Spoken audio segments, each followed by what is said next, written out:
On this episode of the Goofy History Podcast, our host gets very heated about something that happened 100 years ago, and general goofiness ensues. And a message from our editor. Hey everyone! Just gonna preface this by saying this episode's got some really weird stuff going on. For some reason, the ends of my sentences were getting cut off. I have an idea of what that's about, but we will get on that, and it will be fixed in the next episode. But thanks for sticking around, and to many more goofy times. Without further ado, please enjoy this episode.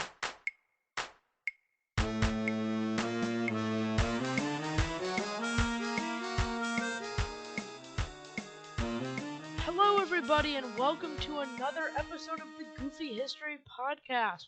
Today I'm joined by only one of my co-hosts. The other one is being a little stinker because he ate a veggie burger, and now he's dead. Say hello, co-host. Hello? What's your opinion on this veggie burger consumption? I think he's just trying to get out of joining us on a podcast. I think so too. I think he ate a veggie burger just so he could be like, sorry guys, I am not getting in the podcast today. We've called him like 8 times, but that is beyond the point, so he's not here today. Our next episode, well, yeah, probably, maybe the episode after next episode, will be a special guest episode. So stay tuned for that. That'd be pretty sick. Hopefully, next episode we'll have more than just 2 people. Hopefully it'll be more than just us. But today we are talking about the Molasses Flood. Are you familiar with the Molasses Flood, co-host? Only a little bit, not that much. Alright, that's fair. What do you know about it? I know it was, something that was very... It happened in Boston, right? Yeah. Okay, it happened in Boston. It happened a year after World War One. About That's a year. really much I know. Alright. Well, we're going to dig a little bit deeper into that today. So, it's January 15th, 1919. The Roaring Twenties are on their way, and World War I has been won. It's great. You're living in the north end of Boston. It's just unseasonably warm day, having increased from 2 degrees Fahrenheit to 41 degrees Fahrenheit. Big difference. That would be nice during sometimes. Yeah, definitely. Depending on what season were they going through? Winter. It was January. Oh yeah. So that would be nice. And based on our weather, we would have loved a nice 42 degrees. Would have been sick. But basically, there's a big old tank of molasses, surprise, surprise, in the north end of Boston. It was owned by the I believe it was the United States Industrial Alcohol Company, but I'm just going to call them USIA from here on out. But the tank was not built by USIA. It was built by Purity Distillers, who they bought out in 1917. So this tank had been here for several years already. This tank was so big that it could store 2.3 million gallons of molasses. Quite a bit. Basically, let me figure out this tank was so large that, well, it was just large in general, not so large, because it was 50 feet tall and 90 feet in diameter, which for non-Americans out there is 15.2 and 27.4 meters respectively. So big tank, big tank. So this tank could hold, as I mentioned before, 2.3 million gallons of molasses, which is about 3.5 Olympic swimming pools, and it was about 13,000 tons or 12,000 tons of molasses. Oh, that's a lot of molasses. You could make so many cookies out of that. Yeah. Must have been various baked treats. The smell must have been crazy. Yeah, I bet it smelled like fire. I bet it smelled fire down. But that's beyond the point. Since there was a large temperature change, as I had mentioned previously, the previous day, and it got much warmer, the molasses expanded in the tank because that's what liquids expand when they get warmer. And then a new shipment of molasses arrived in Boston Harbor that had been heated to lower its viscosity, because you have to get it in the tank somehow. Yeah. I mean, what else are you gonna do? You kind of have to. Because if you don't get it in the tank, then it's just gonna sit there. And then you're gonna get Boston Harbor all clogged up with syrup boats.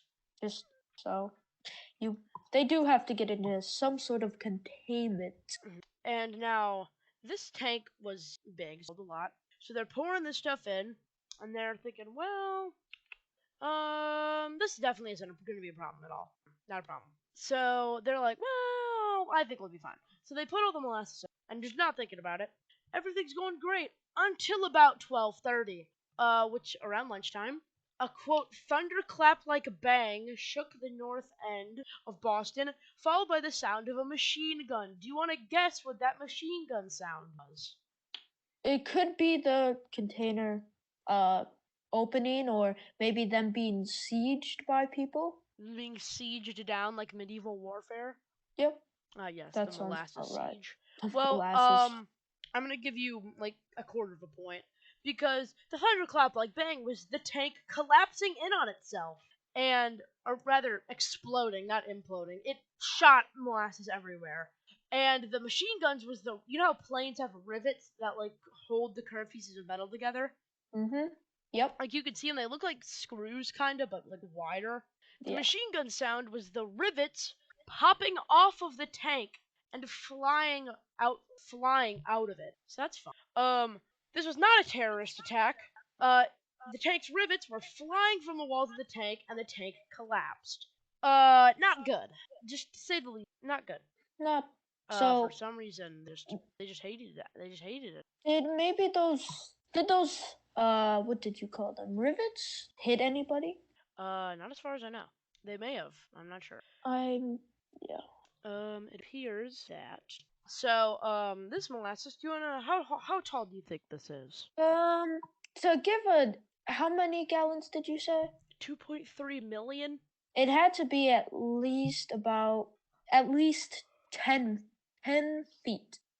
You're quite a bit off. It's 25 feet or 8 meters. Oh, I was extremely off. So 2.5-story building, but instead of a building, it's molasses hurtling down crusty early 1900s suburbs, and or not even suburbs. This is urban.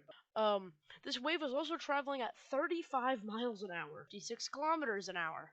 Very fast. It's like imagine you're on the road and your horse and buggy, because cars were not a thing yet, and you hear pew pew pew pew pew, and then just a hurtling wave of molasses buries you and your family alive.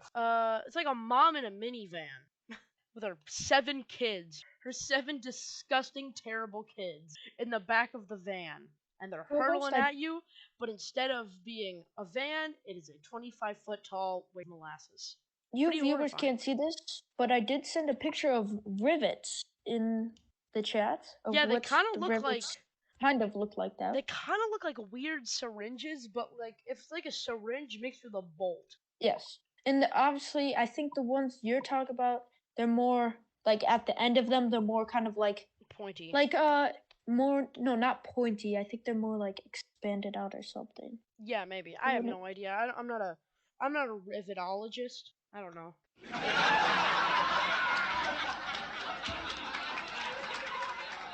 But you know what I Just am? was I am a told that. goofyologist, which is why I'm going to continue. The wave was considered to be much more destructive than a wave of water because of my pal density. Water is 1 gram per cubic centimeter. I hope I didn't get that wrong.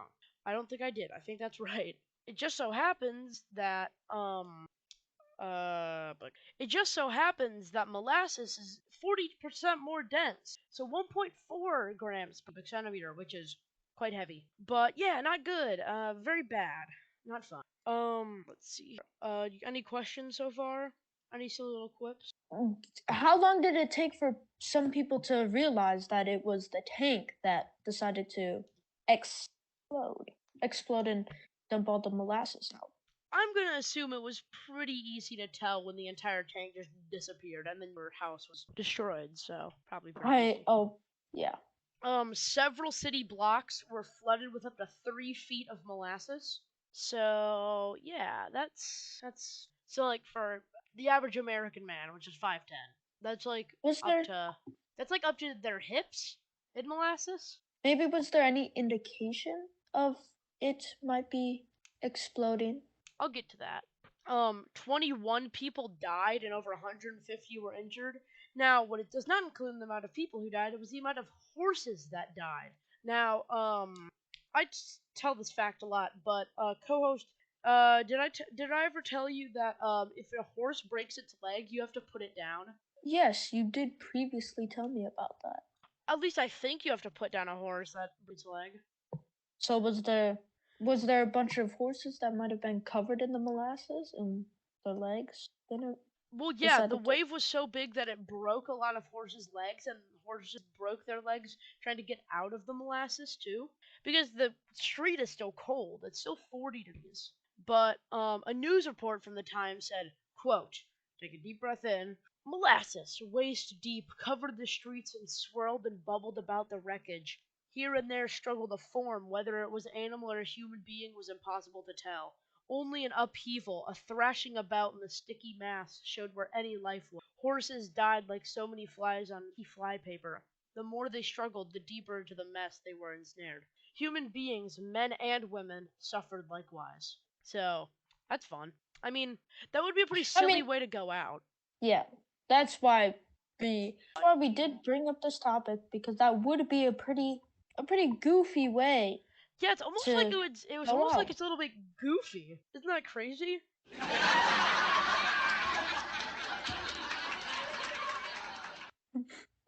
Like almost like it's meant to be on the Goofy History podcast. Yeah, that's crazy. But in other news, a truck was tossed into Boston Harbor by the wave. I don't know why that was important, but everything I read that said that.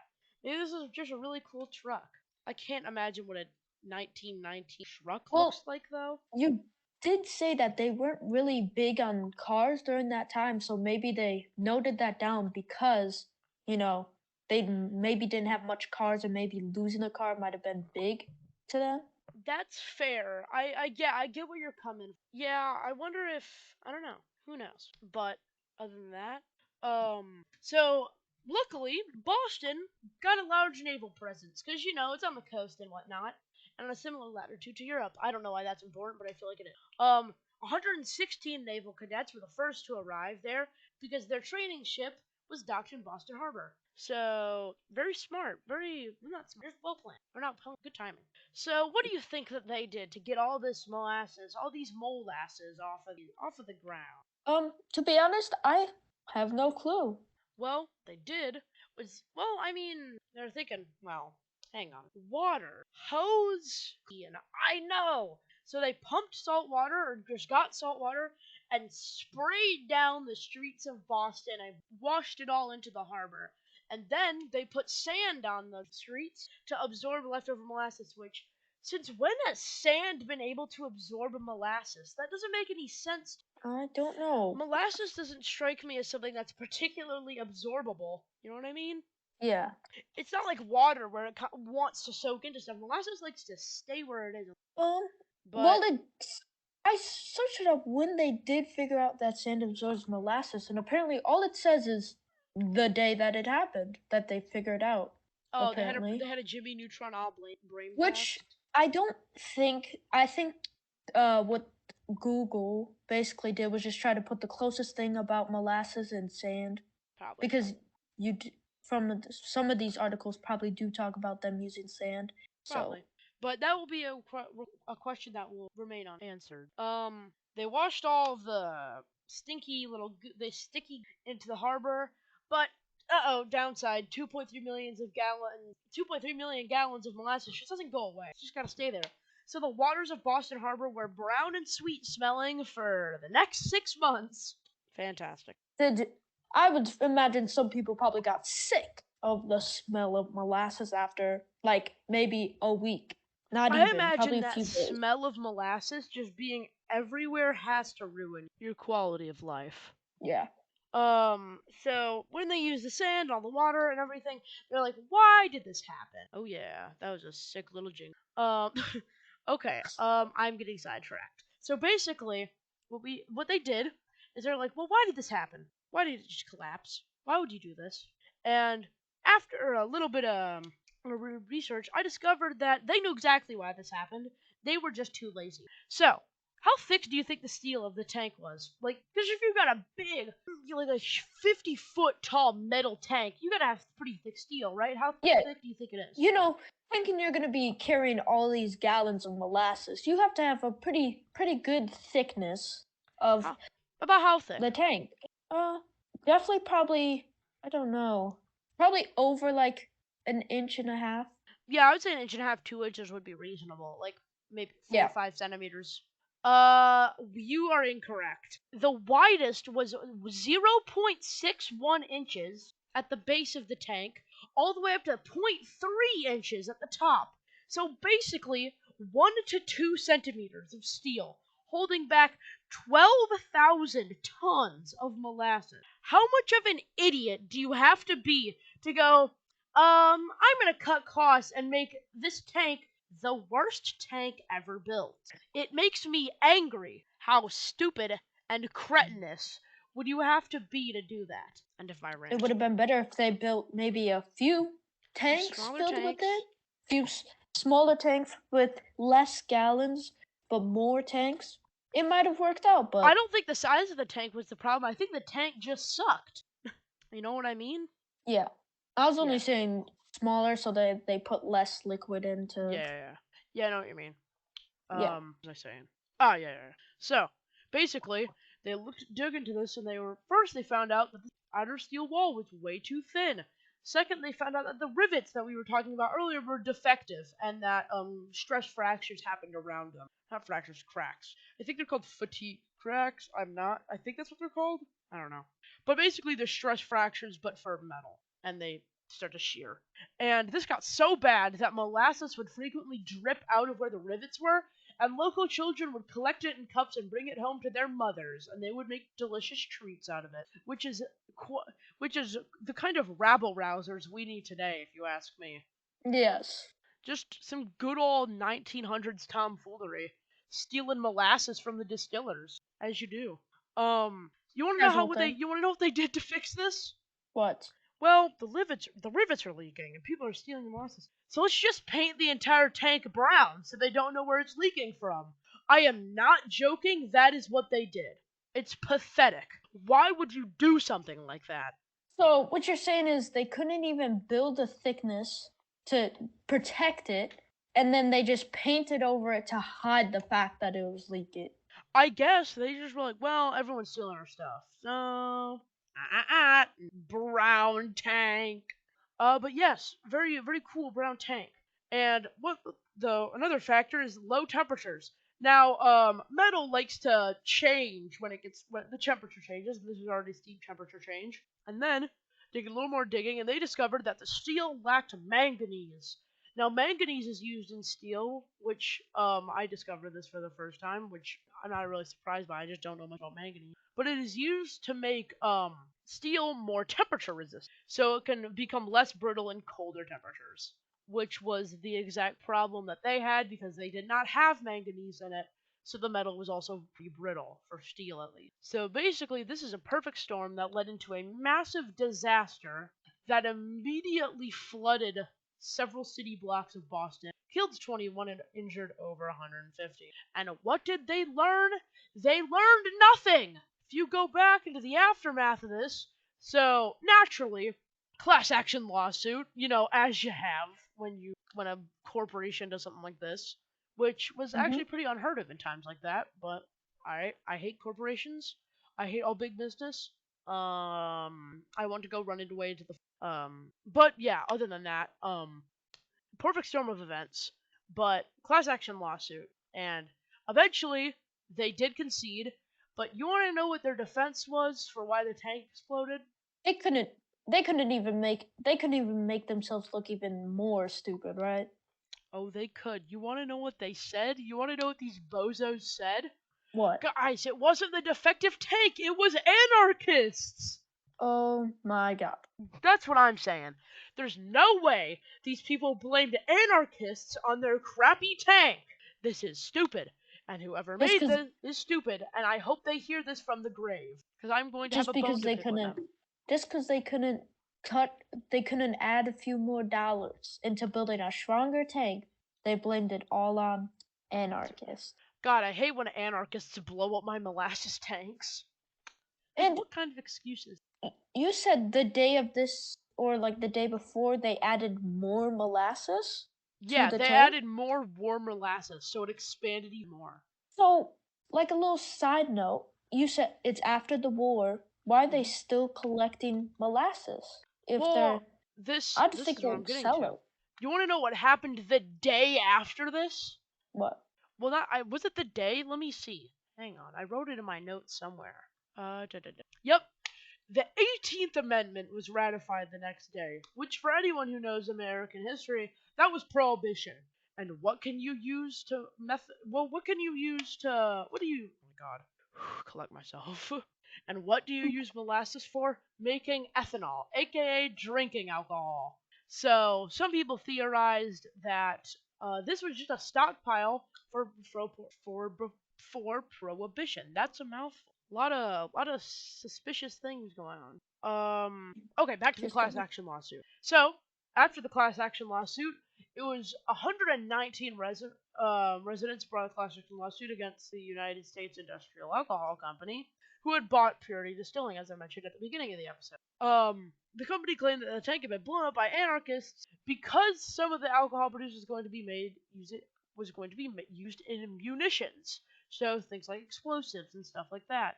Which, why would an anarchist be against that? I'm not sure what the deal with that is, because munitions is like Uh, military equipment, but I yeah, guess. you would think back in that time, you want to make your area or wherever you live in to be like stronger, right?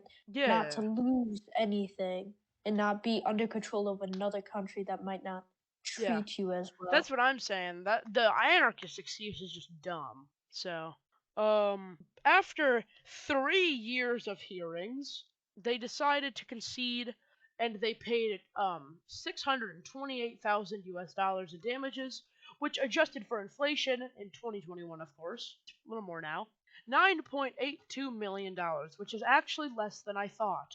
And relatives of those killed supposedly got about $7,000 per victim, which is 109,000. So that's pretty crazy. That's a lot less than I thought, Yeah. honestly.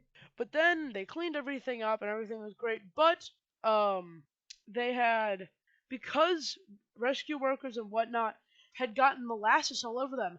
It got everywhere.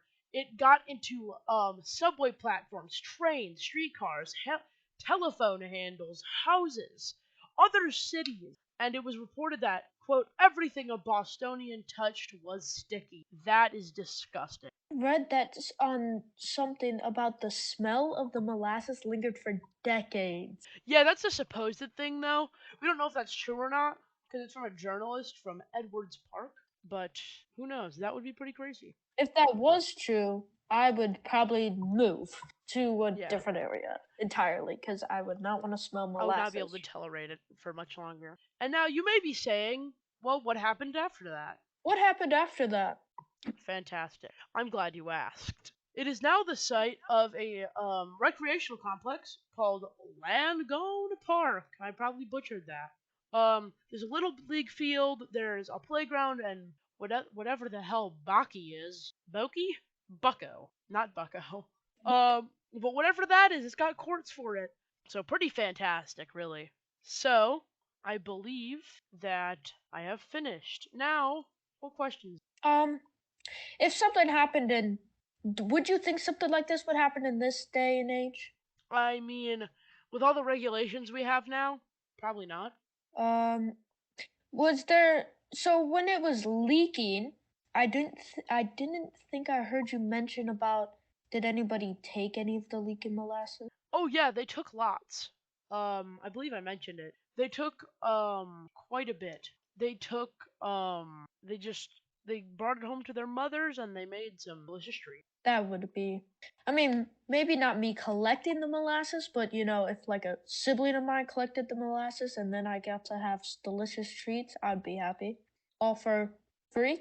Yeah, so delicious. But I think that the lesson here today is don't skimp on making good big molasses tanks, bad good big molasses. That's what I'm saying. Yeah. So that's I think that's really what we do today. So people who are at home listening, don't make big molasses tanks. But if someone does, steal all of the molasses you can. And thank you for listening to today's episode. This one went pretty well, wouldn't you say, co-host? Having two people, maybe it's not the best, but so then more people could bounce off ideas, but it did seem very successful for today. I think so as well. So Next everyone, Thanks for And listening, and we will and see you hope either the 24th or the 31st, depending on when this episode comes out. hopefully our next episode, our third episode, we will have more people here to, help us bounce off ideas and hmm explain more into depth. If not, if we don't have our regular other co-host back, then maybe we'll have a special guest. Who knows? The world is a mysterious place, and so is the Green Podcast. And thank you for watching. Have a good one. We will